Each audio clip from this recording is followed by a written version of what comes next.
Olá, amigos da Biblioteca Demonstrativa do Brasil. Estamos aqui mais uma vez com vocês para comemorar o mês da mulher. E para esse mês, esse é uma conversa muito especial na minha percepção, que é a poesia. Vamos estar com três grandes poetas, poetisas do Brasil espalhadas, né, nesse nosso Brasil, nessa nossa internet. E vou apresentar para vocês um bate-papo sobre vários assuntos. Hoje a gente vai estar conosco a Minério Santiago, que é natural de João Pessoa, adotou Brasília em 79 para fazer letras na UNB. Tem 10 livros publicados e também é jornalista e atualmente criou uma editora chamada Dois Eixos aqui em Brasília. Também vamos ter a Noélia Ribeiro, que é de Recife e veio para Brasília em 72 e se apaixonou também por Brasília. É também formada em letras junto com a Mineres, por coincidência, taquígrafa, revisora, 4 livros publicados, um deles mimeografado, que a gente vai falar um pouco sobre o que é isso para quem não conhece. Fez parte do Liga Tripa, que foi um projeto fantástico aqui em Brasília de divulgação, poesia cantada, e é uma das referências na cidade. Temos também o prazer de trazer a Raquel Naveira, que nasceu em Campo Grande, Mato Grosso do Sul, formada em Direito e Letras, tem vários livros publicados, livros técnicos, livros infantos juvenis, professora de literatura, e participou aqui em Brasília como curadora da Feira do Livro em 2017. Meninas, sejam bem-vindas, e é um orgulho e mais uma honra tê-las aqui conosco na Biblioteca Demonstrativa do Obrigada. Brasil. Bom estar aqui.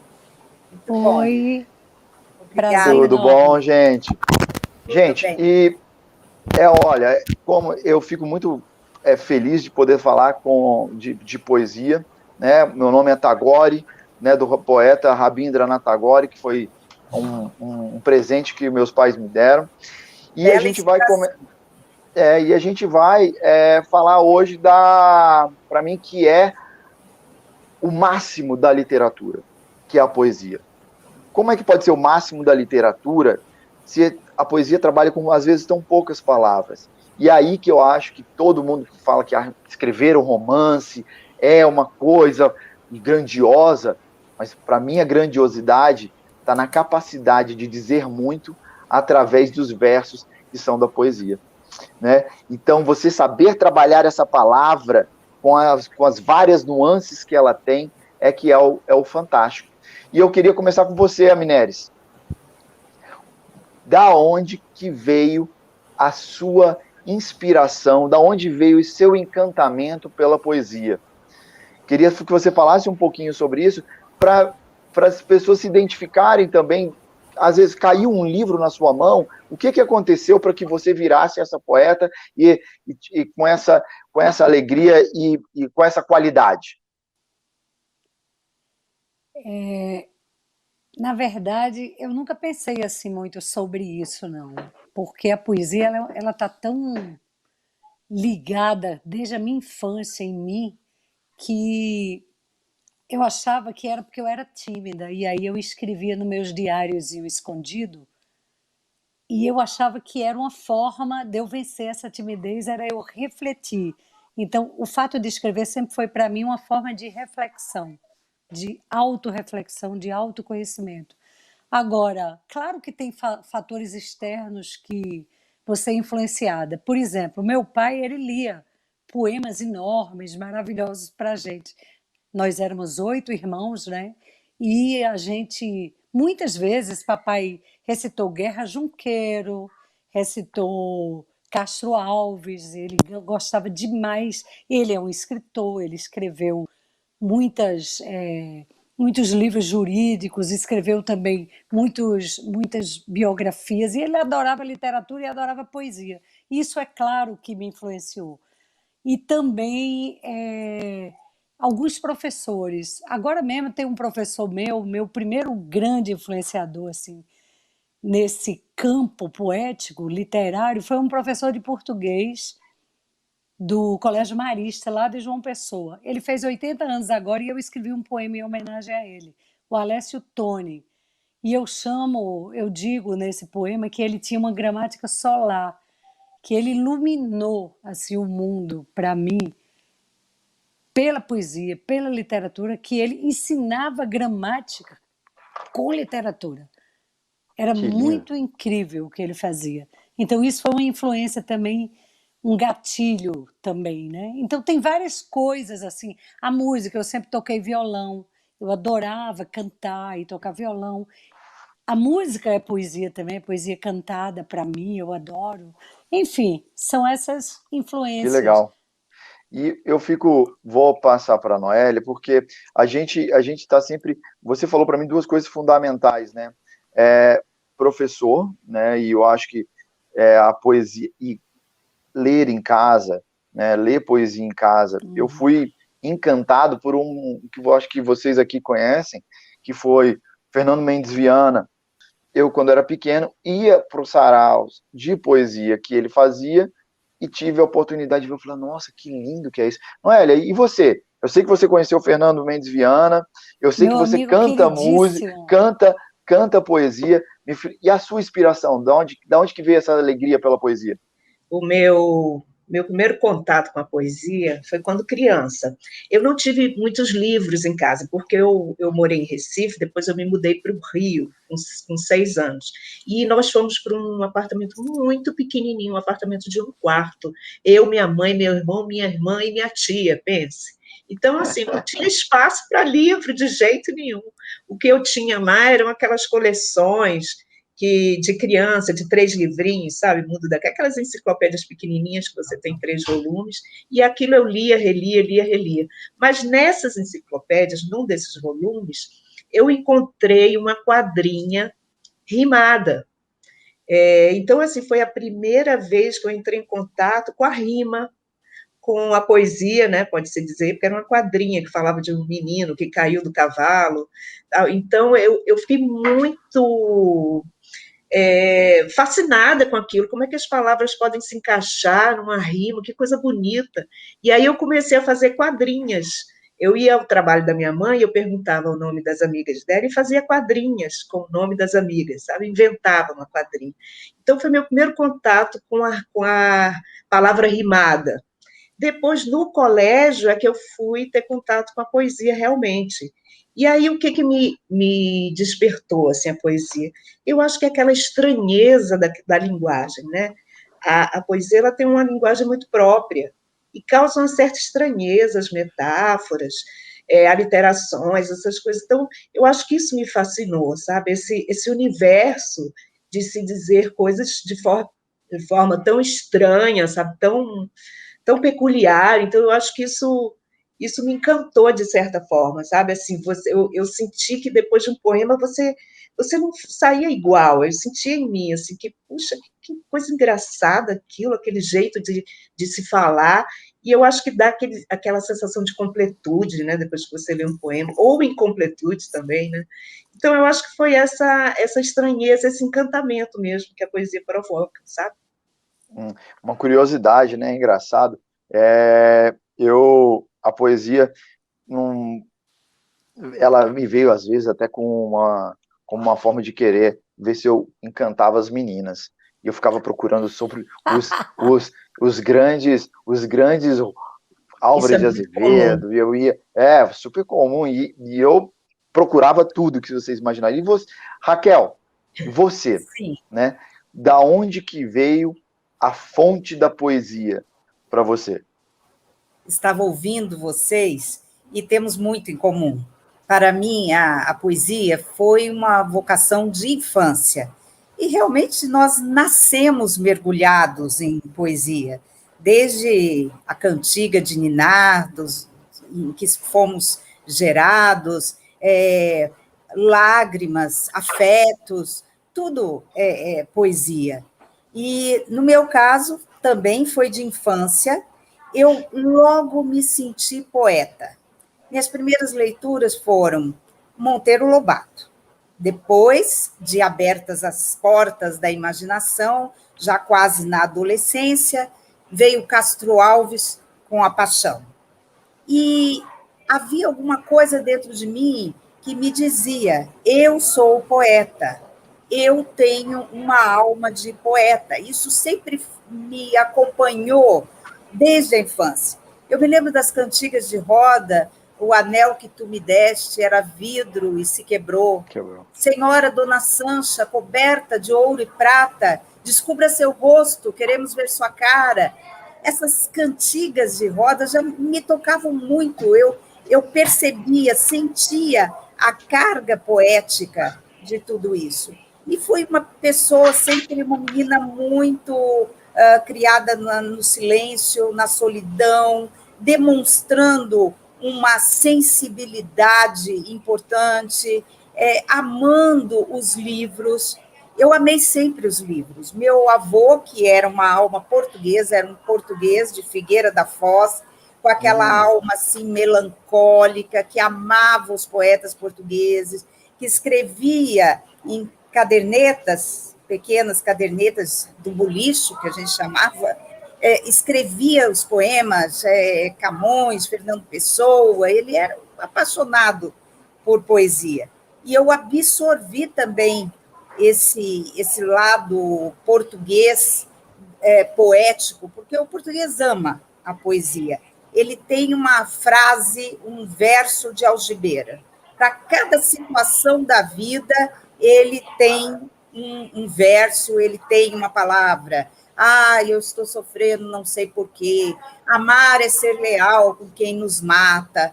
Tudo, toda situação do cotidiano, de repente, cabe um verso. Eu fui criada numa casa assim, com avós portugueses que tinham uma biblioteca imensa. Então, eu me apaixonei pelo objeto livro desde criança.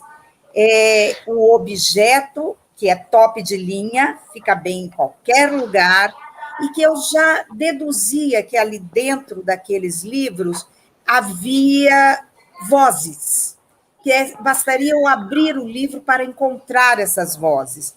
Então, eu lia os livros antes de saber ler, só de folhear, só de sentir o cheiro do livro, eu ficava com o livro abraçada, eu sentia que ali havia um tesouro.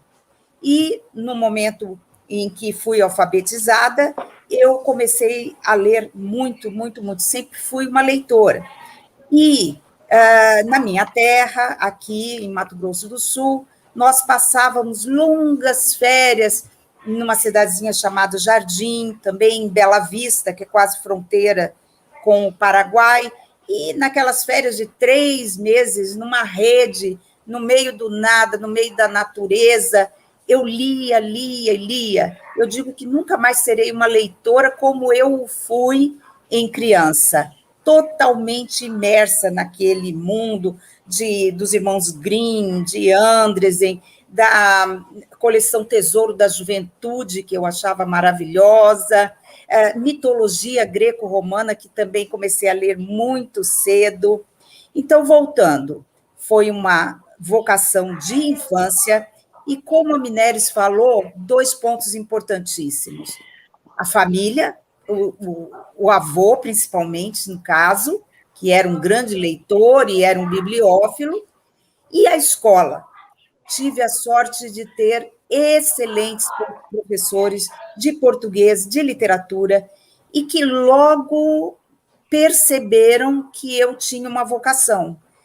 Naquele concurso de redação que havia na escola, o livro de ouro, sempre o meu poema ou a minha produção era escolhida, até que um dia a professora falou assim: teremos 2 vencedores dos concursos de redação, a Raquel e uma outra pessoa, porque sempre a minha se sobressaía. Então, foi um dom de estar no mundo, de estar através da palavra desde a infância. Que legal. E vocês, né, a Mineres, vocês todos estão falando que uma escola passou por uma coisa. Eu vou voltar para você, Noélia, da Raquel, porque você falou 2 coisas muito importantes. A gente tem a infância e a sensibilidade, né? Vocês estão falando sempre a gente traz essa infância e essa sensibilidade. Não sei, pode ser Chorona, um preconceito. Hã? uma pessoa meio chorona, uma criança meio chorona. Eu sempre É, estava. Qualquer coisa me levava às lágrimas, me emocionava, uma sensibilidade à flor da pele mesmo. eu vou trazer um assunto que você ficou ali com a gente no camarim, e é essa infância e a sensibilidade. Eu não sei se a gente está. Eu não sei se é porque eu não vejo mais as crianças lendo poesia. A minha geração, dos meus amigos, não conheço ninguém que leia poesia. Sinceramente, não conheço.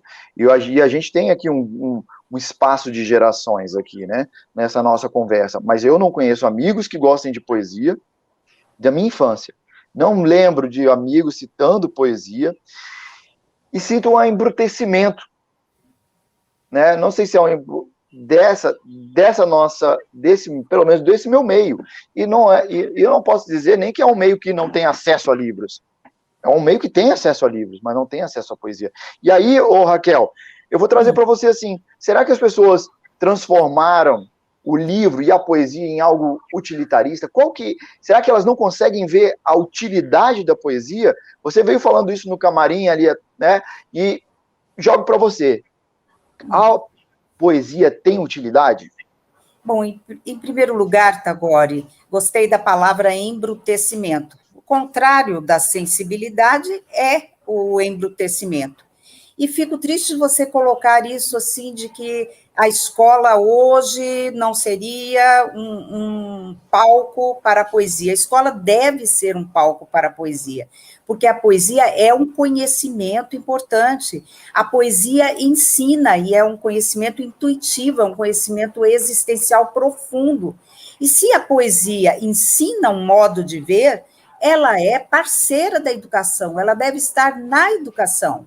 Eu lembro que quando adolescente e ouvi o poema O Bicho, do Manuel Bandeira, vi ontem um bicho na imundície do pátio, catando comida entre os detritos, quando achava alguma coisa, não examinava nem provava, comia com voracidade.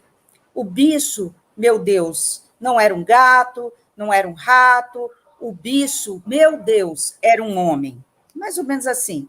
Eu lembro que quando eu ouvi pela primeira vez esse poema, eu aprendi tudo sobre injustiça social, muito mais do que qualquer aula sobre marxismo, por exemplo. Através de um poema, você sente a realidade que está à sua volta e aquele saber, ele entra com um sabor profundo dentro da sua alma, indelével. Então, a poesia, ela é parceira da educação, ela tem que estar na sala de aula. É claro que o professor só vai levar a poesia para a sala de aula quando ele também é um apaixonado por poesia. Então, por isso, eu acredito sim que ainda existam professores de literatura que têm essa paixão, que levam a poesia para a sala de aula. Se nós tivemos professores que nos marcaram, professores de literatura, nós acreditamos que essa chama foi sendo levada adiante, será levada adiante, porque a poesia, ela deleita. Mesmo quando ela é triste, ela nos traz prazer, ela nos traz Concordo. uma alegria. Concordo. Então, vamos fazer assim um avivamento da poesia em sala de aula. Eu Ótimo, creio que vai acontecer. eu concordo em grau, gênero e número, Noélia. E aí vou passar para você, continuando um pouquinho nesse embrutecimento que eu tinha falado aqui antes, e você é uma pessoa que tem seu programa, faz lives com vários poetas, você vê essa nova juventude, e você, ligando o que a gente também conversou, a poesia se salva e salva desse embrutecimento, era isso? É isso que você às vezes fala, a poesia salva? Será que a gente se salva desse embrutecimento social?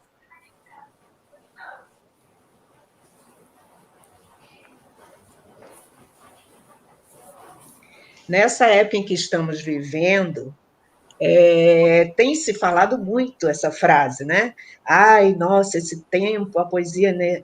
Agora a poesia me salvou, as lives me salvaram, a salvação tem sido assim dita o tempo inteiro. Ai, a internet me salvou, a poesia, a música. Eu acho que a poesia depende do que significa da sua intenção quando você fala salvar, da intenção da pessoa que diz. Eu acho que a poesia ela não salva no sentido de te dar a mão, sabe? Você está muito angustiado e aí a sua cabeça produz uma poesia como se ela te desse a mão. Não, eu acho que a poesia joga uma boia para você ali no mar, bravio, e você segura ou não essa boia. E segurando essa boia, você pode fazer alguma coisa e se salvar, se reorganizar, mas pode também ficar à deriva, entendeu? Eu acho que às vezes a gente confunde, se você está muito angustiado, você pode fazer um texto e jogar para fora toda aquela angústia, mas isso não necessariamente é um texto poético, né? Esse texto, esse fato de você escrever te salvou, de alguma forma te salvou, te aliviou, mas não necessariamente é um poema, pode virar um poema. Pode virar também, pode ter um conteúdo lá que você possa trabalhar em cima e transformá-lo num poema, mas pode não, pode ser só um desabafo. Então a gente tem que ter um pouquinho de cuidado ao dizer que a poesia salva. Mas, assim, ela também, é claro que ela não salva, mas salva também, porque ela tira você de onde você está, ela ressignifica seu mundo interno e externo. Então, ela, de alguma forma, ela tira você daquele lugar de incômodo e te coloca em outro lugar, tira você também da sua zona de conforto e te coloca em outro lugar. É como se ela mudasse a sua visão de mundo, é como se ela ressignificasse, traduzisse para você o seu incômodo. Então, nesse sentido, ela salva, sabe? Nesse sentido, sim. Não no sentido, talvez, de autoajuda, mas nesse sentido ela salva, porque ela reorganiza o caos, sabe? A Legal. poesia tem essa função de reorganizar o caos, né? Noélia, e nessas suas conversas com as pessoas, tal, aparece uma juventude escrevendo poesia? Ah, parece. Tem muita gente escrevendo poesia. Eu acho que tem uma liberdade agora de se escrever poesia e de se dizer poeta. Bom, Hum. você pode julgar que a pessoa não é poeta, que aquela poesia não tem um valor poético, mas tem muita gente fazendo, tem muita gente na periferia, jovens fazendo, até aqueles raps, aquelas coisas, tem um pouco também da poesia, né? Tem um pouco da rima, tem aquela intenção, só que tem aquela música, né? Aquela musicalidade, aquela batida. Mas eu acho que tem, sim, eu acho que a poesia não morre, e a poesia vai sempre estar sendo reciclada, ela vai sempre estar viva na cabeça das pessoas, sabe? Pode ser que você não goste de poesia, existe muita gente que não gosta, não lê poesia, pode ser, mas existe gente produzindo e cada vez mais divulgando esses slams que tem, o slam das Minas, sabe? Em todo lugar tem poesia, tem o Mulherio das Letras, que se formou só entre mulheres, que está aí lançando livros de poetas que não tinham, ou poetisas, né, mas eu chamo poetas também, de poetas que não eram conhecidas, estão lançando seus primeiros livros, sabe? Então tem gente aí fazendo a poesia circular. Eu acho que tem, sim. Eu acho que os tempos estão embrutecidos, mas eu acho que as pessoas utilizam até esse embrutecimento para fazer alguma coisa que lhes dê prazer. Não só poesia, mas artes plásticas, ou música, qualquer outra coisa. Claro. Eu também acho que a poesia é uma arte. É uma arte. E aí, a Mineres, a Noélia falou do poeta, poetisa.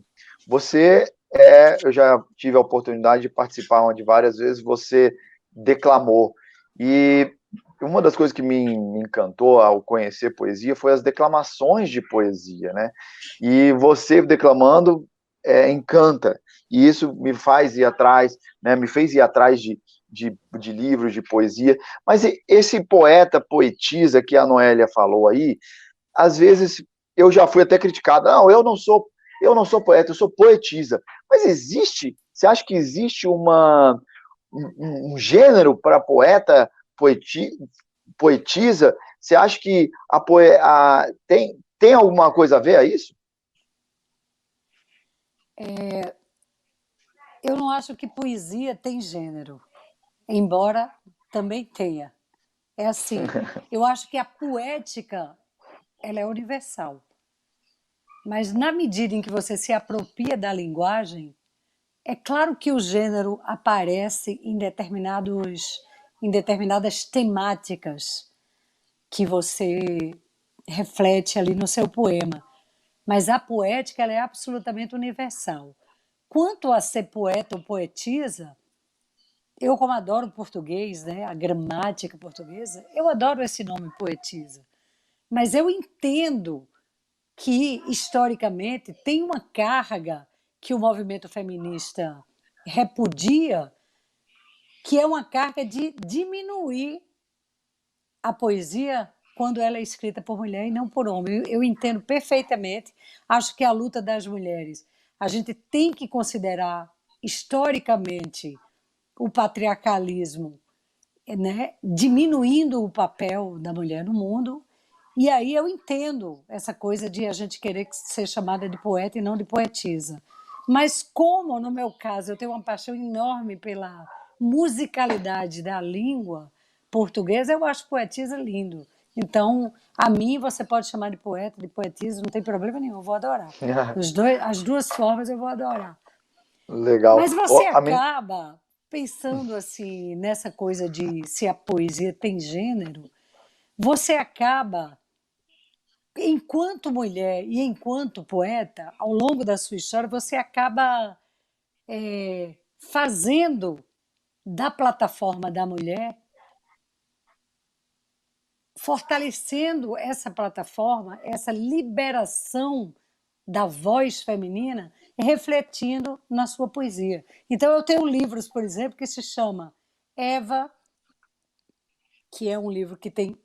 A minha poética, ela tem muito de poesia feminina, dessa voz feminina, embora eu considere que a poética é universal e ela não tem gênero. Mas você atua, você é ativista disso. Eu tenho outro livro chamado Entre Elas. E em todos os meus livros, a poesia, a voz da mulher, ela está ali nele. Ela está presente. Não tem jeito de você separar isso. Mineres, e aí é interessante você falar isso. E realmente a sua poesia tem uma carga feminina muito forte. E eu tive o prazer de trabalhar com você nesse livro, que eu digo que eu acho ele muito lindo. E eu queria abrir para a gente falar um pouco de poesia, né?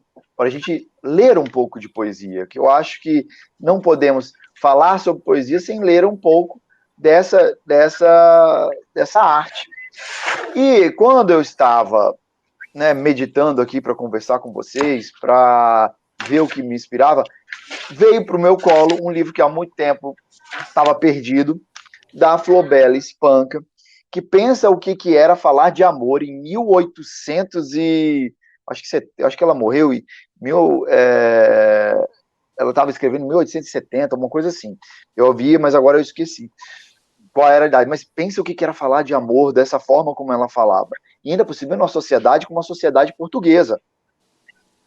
E eu escolhi 2 versinhos para abrir um espaço para você falar, escolher uma poesia sua e me dizer por que essa poesia, qual é o sentido, por que ela veio para você falar, Mineres. Um livro é a nossa alma, nunca mente. Um livro somos nós, eu bem sei. Então, com a Flobela Espanca, momento poético, queria que você fizesse uma poesia, passasse para o pessoal que está assistindo um dos seus poemas. Rapidinho, Tagore, repete essa última fala aí, por favor. Foi? Cortou? Repete a última fala aí, a última fala. Como fulano de tal abriu a... Ixi, como... Tá, beleza. A última fala, vamos lá. a sua última fala. Tá bom. Então, tendo a Flobela Espanca hoje como a nossa abre-alas do nosso momento poético, queria que você recitasse um poema seu, Mineres. E se falasse um pouquinho dele, se for possível. A palavra está com você. Ok, tá agora. E olha só, então eu vou, já que a gente estava falando nessa voz da feminina dentro da poesia das mulheres, a Flor Bela Espanca é um exemplo maravilhoso, uma sonetista brilhante e que encarou essa temática do amor, da, da sexualidade feminina, e é de uma beleza incrível, os sonetos dela, eu gosto demais. Então eu vou pegar esse livro aqui, que é o Eva, que você mostrou, que nós publicamos com você, e tem um poema, que é o poema do título do livro, que aí você vê refletido essa voz feminina dentro da poesia, da minha poesia. Então, para vocês, Eva. Dentro de mim mora um bicho aprisionado no corpo, a quem mantenho escondido sob o jugo do meu dorso e a quem amanso e agrado quando me enrosca o pescoço, quando grita e ameaça deixar à mostra em meu rosto toda a dor que me traspassa. Dentro de mim, feito traça, esse bicho corrosivo destrói o casco da barca que me carrega os sentidos, deixando a alma à deriva, a bordo de uma carcaça. Dentro de mim, seus gemidos, como um eco tenebroso, reverberam em meus ouvidos, turvam os olhos de desgosto, lembram os amores perdidos e os abismos tortuosos, feitos badalos de um sino a lamentar os seus mortos. Dentro de mim há um fosso onde o verme sobrevive, alimentado dos corpos inertes dos infelizes, como o suplício de um corvo a carcomer cicatrizes. Dentro de mim, como ruge essa fera solitária, como se faz temerária, se o corpo quase sucumbe, se o peito quase naufraga, se a fé quase evapora. Como saliva a alimária ao sentir que me devora. Dentro de mim ela mora, essa serpente ancestral, substantiva memória do pecado original, contaminando minha alma com seu veneno letal, feito de pus e de mágoa, de solidão e de caos. Então, esse texto reflete essa dor que a mulher traz, que historicamente, desde tempos bíblicos, coloca a mulher como aquela que impeliu Adão ao pecado. E, portanto, ela tem esse pecado original dentro de si. E isso é uma carga muito forte e muito longa que a mulher carrega. É só um pedaço da dor feminina que a gente traz. Maravilha. É isso. Adorei, Lindo. me arrepia. É isso que eu acho muito interessante na hora que a gente tem a capacidade de ouvir o autor recitando. Uma outra coisa que eu lembrei, hein, Noélia, e agora você mostre o seu livro, eu quero ver seu livro aí, mas sabe aqueles disquinhos que antigamente tinham às vezes tinha o Pluft, o Fantasminha, mas também tinha poesia, tinha muita poesia, e eu tenho que agradecer ao Máximo Ferraz por ter me apresentado essa poesia em disco, onde os autores recitavam, que era simplesmente fantástico. E isso me encantou mais ainda com a poesia, e aí eu percebi que realmente eu gostava, e isso me alimentava a alma, apesar de eu não escrever. Mas, Noélia, eu quero escutar você. Bom, eu vou falar um poema do meu mais recente livro, Espevitada. No ano que vem eu vou lançar outro, que fala de uma situação muito comum a mim, ao meu cotidiano. eu não gosto de me ver sozinha, por exemplo, se eu vou para algum lugar com uma pessoa, ou para um supermercado, especificamente, e a pessoa desaparece, eu retorno a um sentimento de criança, e eu sinto rapidamente um abandono, sabe, assim, uma coisa muito rápida, mas eu sinto aquele abandono, vem assim como se eu estivesse perdida, e depois eu volto assim, Noélia, você está aqui no supermercado, está tudo certo. E eu fiz um poema sobre esse sentimento de abandono, que às vezes me vem quando eu me perco da pessoa que está perto de mim, sabe? E o nome do poema é No Supermercado, que é coisas que eu já vivi quando criança, né, da gente se perder e tal. Empurro o carrinho devagar, com aquele rosto plácido de peixe-beta em seu aquário de solidão agonizante e raiva. Curiosa, espio o caleidoscópico conteúdo dos carrinhos alheios. Espio a desproteção da escolha, o tormento do erro, a palmatória de cores, preços, marcas e sabores, a guilhotina do prazo de validade. Uma voz de adulto me ensurdece a memória. Decida! Um elefante cai inopinado em meu carrinho. A fumaça branca do polvilho no ar suscita uma saudade nebulosa, um quase chorar e gritar por socorro. Boa tarde, moço. Crédito, por favor. Divide. Quantas chances terei para acertar a senha? Fantástico.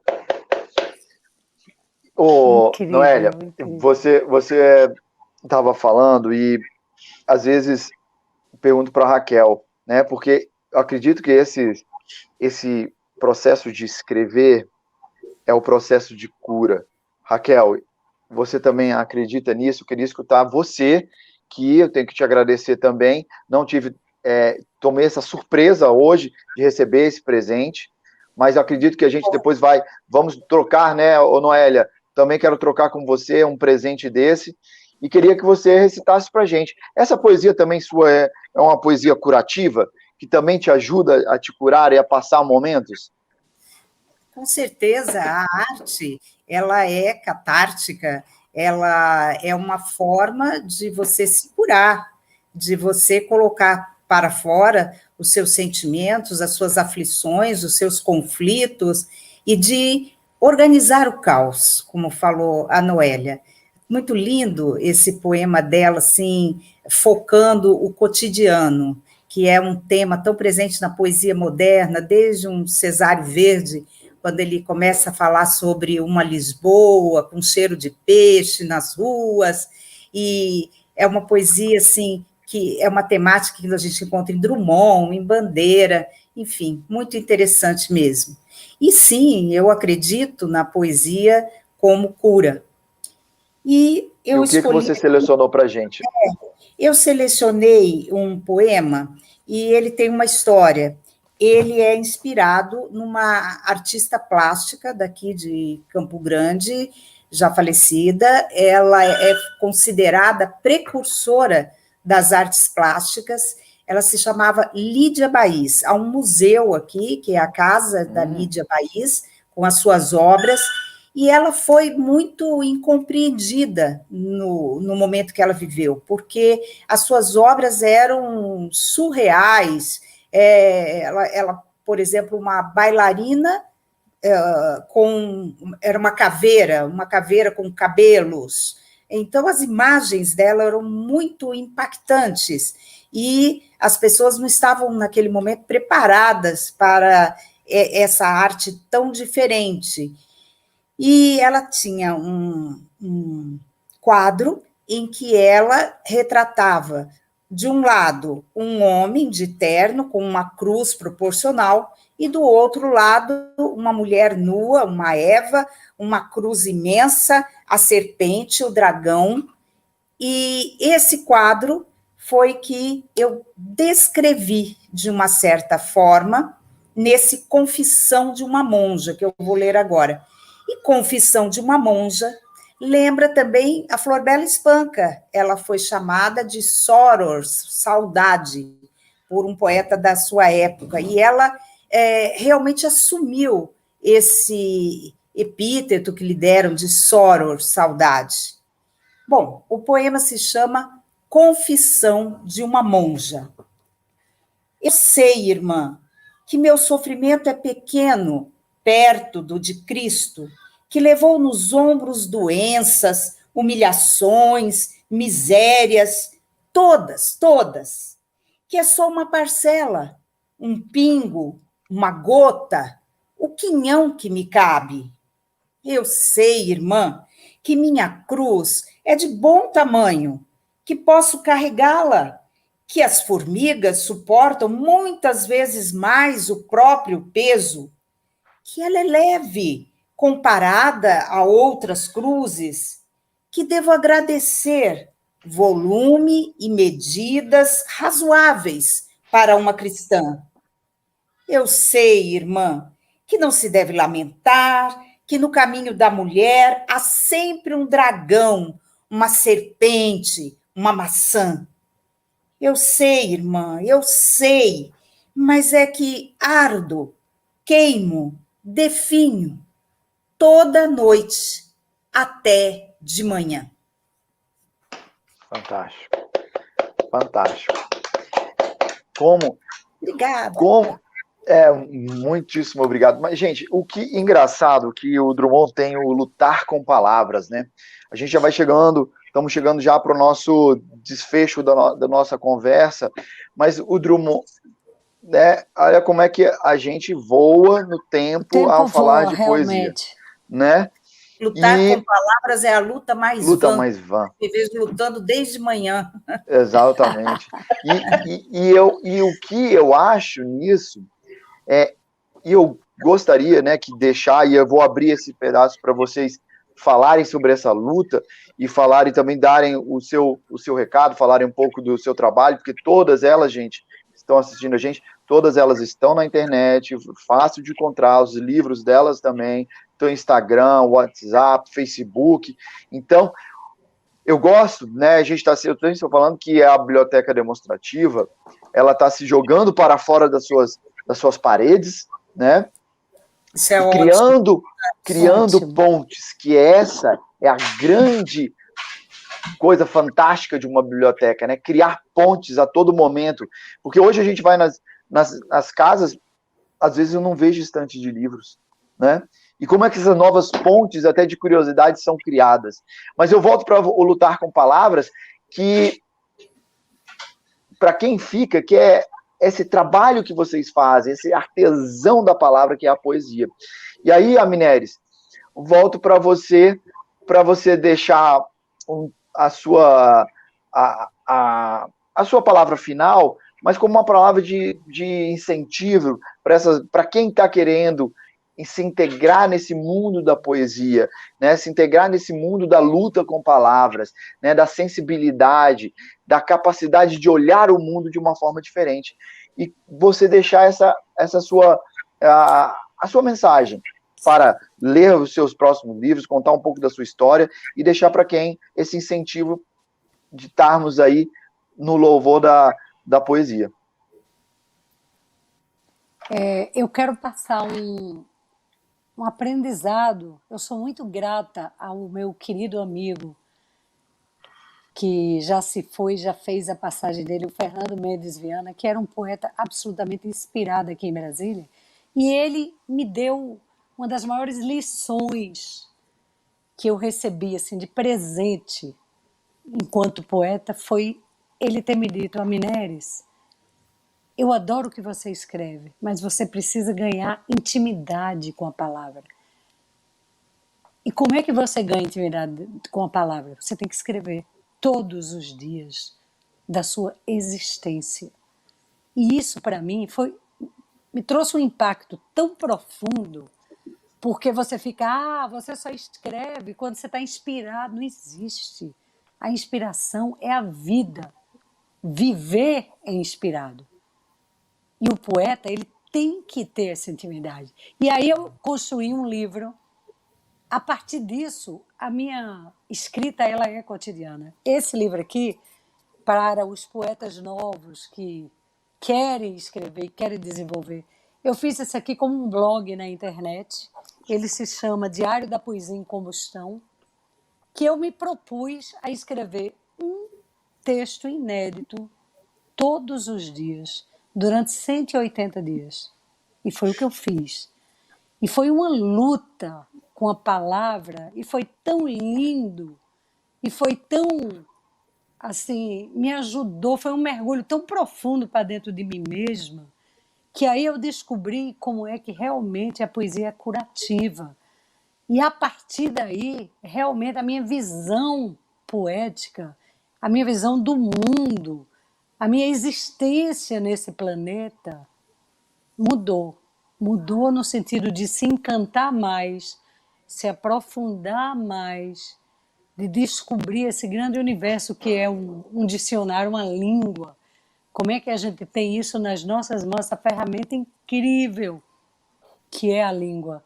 E aí eu vou ler um poema desse livro, que é muito interessante, porque, assim, às vezes, para você entrar na poesia, você tem que partir da prosa. Eu fiz muito isso nesse livro.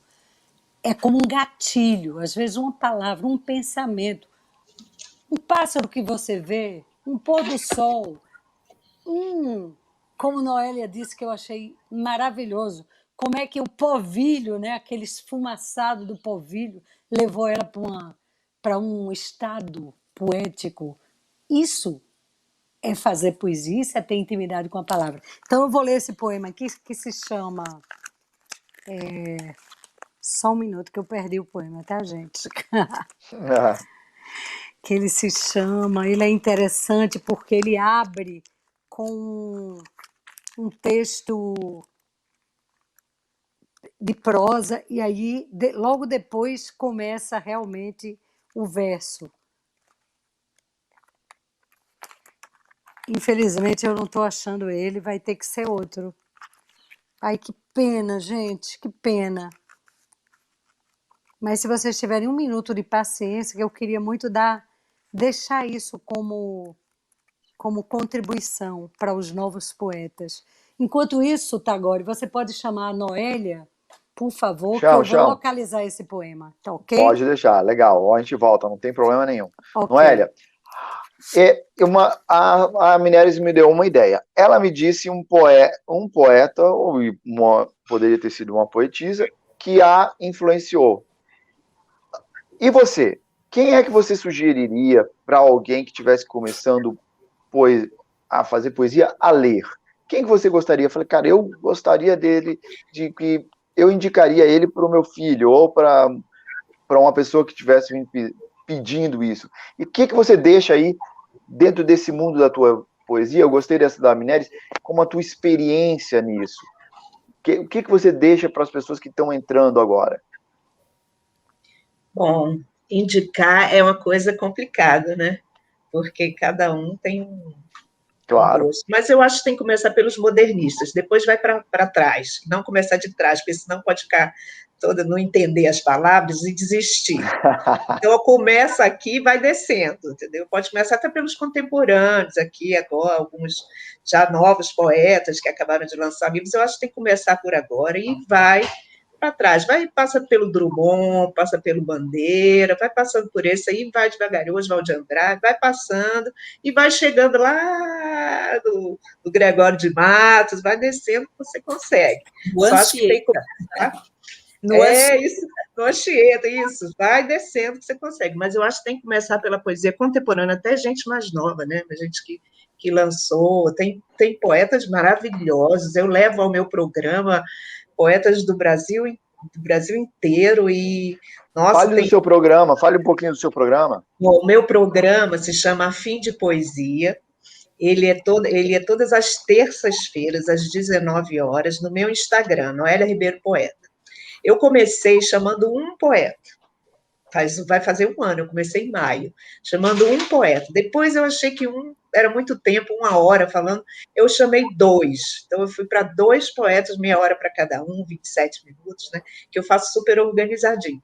E é uma live para se ouvir poesia. Não é entrevista, eu não pergunto a opinião sobre nada, não precisa contar nada, tem que chegar, se apresenta e a gente começa nos poemas. A pessoa fala poema o tempo inteiro, seleciona os poemas que gosta mais, que admira, e traz e só falando poema. E aí eu agora faço com 3 poetas, aumentei, então fica 20 minutos para cada poeta. Mas está dando super certo esse formato. Então, eu já levei poeta do Brasil todo, de todos os gêneros, estilos, sabe? Todos os estilos, todas as formas já levei o pessoal aqueles poemas mais de denúncia, já levei o pessoal mais que faz sonetos, já levei muita gente. E adoro fazer esse programa, aprendo muito. Que legal. A Minelli citou a intimidade, sobre a intimidade com a palavra, né? Eu gostei muito do que ela falou. Eu acrescentaria não só escrever todo dia, mas, por exemplo, no meu programa, ouvindo os poemas, eu também adquiro intimidade com a palavra. Lendo, a gente também adquire. Tem várias formas, e eu acho que, assim, quem está começando, eu acho que tem que ler poesia para entender como é que se dá esse mecanismo da poesia, né? Vai lendo, pode ler em e-book, se não quer comprar livro, baixa e-book. A internet está cheia de palestras, muitas palestras, muita gente interessante falando sobre poesia, declamando. Então, dá para resolver isso no computador. Eu gosto de livro, eu gosto de pegar no livro, abrir o livro. Mas se você não quer, baixa os e-books todos, está tudo ali para você ler, não tem desculpa, sabe? Tem muita coisa de graça que você pode baixar, fazer download grátis, tem muita coisa, não tem desculpa para não ler, sabe? E eu acho que é por aí, vai lendo, vai escrevendo, vai lendo, vai escrevendo, e aí vai amadurecendo a poesia, né? Vai se acostumando com essa linguagem. Para te achar na internet, ou Noélia, a gente procura como? É no Instagram? Lá no Instagram, que eu sempre estou, eu gosto demais do Instagram, é uma ferramenta que eu uso muito. Lá no Legal. Facebook, também eu estou lá no Facebook. Meus livros estão esgotados, só tenho o Espevitada, que eu tenho comigo, e eu estou já me preparando para lançar meu próximo livro, já estou conversando com o Eduardo Lacerda, a gente já está fechando lá da Patuá, e aí é isso. Eu queria ler um poema também, se puder. Com certeza. Esse é o espaço, esse é o momento. Eu quero ler um poema que fala exatamente dessa relação com a palavra, né? Que se chama Lexicocracia, que é do meu próximo livro. Não tenho palavras, nunca as tive. Soberanas, elas me têm. Atiram-se à minha frente, desviam minha atenção no trânsito, tergiversam, vaticinam, regozijam-se do meu tormento, espalhafatosas subvertem minha atração por elas com seus piripaques e faniquitos. De madrugada, despertam-me aos supapos, sem pena. Levanta, endireita-te, vai fazer poema. Ótimo. Muito legal, muito. Ó, eu já achei, tá? Já achei. Achou? Então, legal, vamos lá. E daqui a pouco, Raquel, você já escolheu o seu? Pra gente também? Já escolheu quem você vai indicar e o seu poema que você vai falar e qual vai ser o seu legado pra gente que está te assistindo aqui, para que está querendo fazer poesia. Mineres, a palavra é sua. Então, retomando, adorei, Noélia. Realmente, eu acho que os poetas novos têm que ler poesia contemporânea, porque é mais compreensível para ele vivenciar os poetas que estão escrevendo nesse mundo de agora que ele compreende, para ir para trás. Achei ótima essa dica. Mas, enfim, como eu ia dizendo, você, quando se chama para fazer poesia todo dia, às vezes a coisa não flui assim. Mas uma coisa do cotidiano, nesse caso aqui, foi o barulho de um motor do freezer. Eu comecei a fazer esse poema com isso. Eu me sentei e o nome dele se chama Tecla Mute. O barulho do motor do freezer incomoda o pensamento. Afasto-me para o centro do jardim e ouço a voz dos pássaros. Até o cão, preso por causa da chuva, olha-me em silêncio, como se o mundo todo houvera parado. Faz silêncio e então eu canto, para que o mundo retome o fôlego e siga o traçado. Eu canto para embalar-te na tessitura do tempo e esquecer-me da morte. E canto para encantar-te, amigo, onde estiveres, lendo minha alma falar. Eu canto para envolver-te nas teias do pensamento, para trazer-te para dentro, para poder te abraçar e dizer-te do meu medo, da solidão de pensar, sobre aonde nós iremos, de onde viemos, quem somos e o que sobreviverá de nossos sonhos terrenos. Eu canto para exaltar a vida na voz dos pássaros e o mundo faz-se silêncio e eu canto para escutar. Lindo. E para encerrar, obrigada. Para encerrar, eu tenho um blog que se chama que se chama Poesia em Tempo Real. E eu construo meus poemas e tudo que eu escrevo eu vou colocando ali. Até antes de publicar os livros impressos, eu vou colocando ali tudo que eu escrevo. Porque poesia ela tem que fluir, tá ali. Quem quiser ler o que eu estou fazendo, o que eu estou escrevendo. Eu não alimento todo dia, não, mas de vez em quando eu paro e alimento. Eu pego um monte de poema que eu escrevi ali nesses últimos dias e aí coloco. Se chama Diário da Poesia, se chama Poesia em Tempo Real, blogspot.blogspot.com. Se você colocar Poesia em Tempo Real, ele vai aparecer lá. Legal. Obrigada. Minelli, você me lembrou de uma coisa que eu vou chamar a Raquel.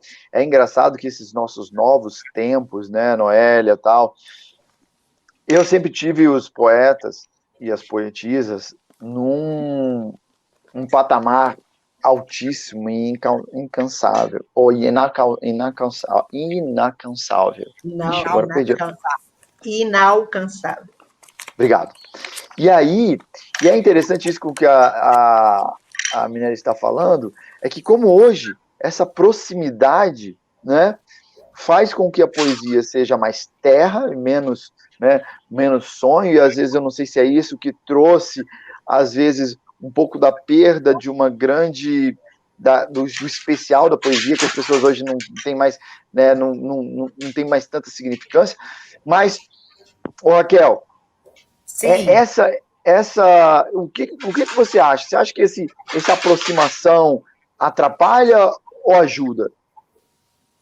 A poesia em tudo, há impacto em tudo.